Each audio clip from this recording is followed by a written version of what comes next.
An American was caught spying on the US for Israel. He was convicted and sentenced to life in prison. So why is he living like a hero in Israel?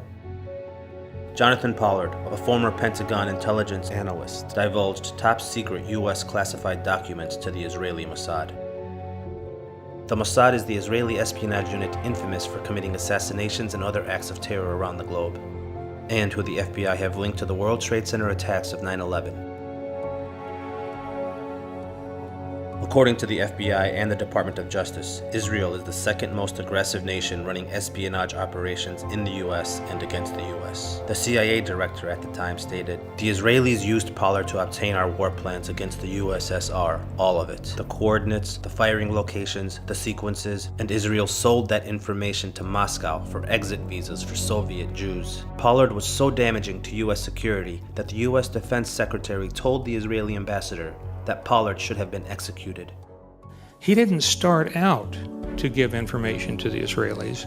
He approached the Pakistanis, he approached the South Africans, he approached the Australians. One day he was talking to a friend of his in New York who commented that he had met a colonel in the Israeli Air Force named Avicenna, and Pollard said, "Can you introduce me to him?"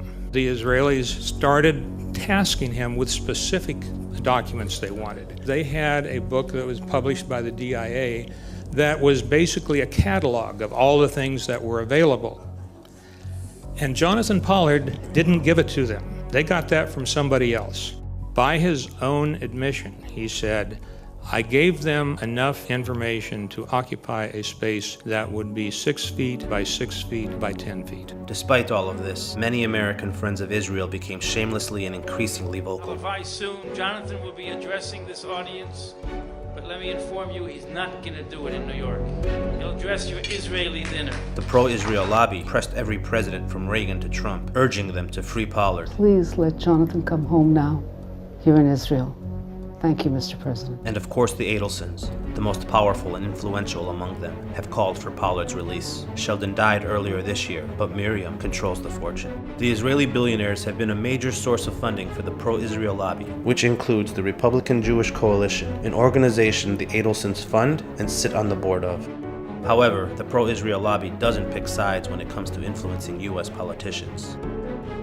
Furthermore, the Adelsons are major financial supporters of the political careers of both Trump and Netanyahu. President Trump even awarded the Presidential Medal of Freedom to Miriam Adelson and pardoned Avi Sela before leaving office. Miriam then rewarded Pollard with a free ride to Israel on her private jet, where Prime Minister Netanyahu welcomed him with ID cards and Israeli citizenship. Go home. The American people must wonder why an American traitor would be treated as a hero in Israel.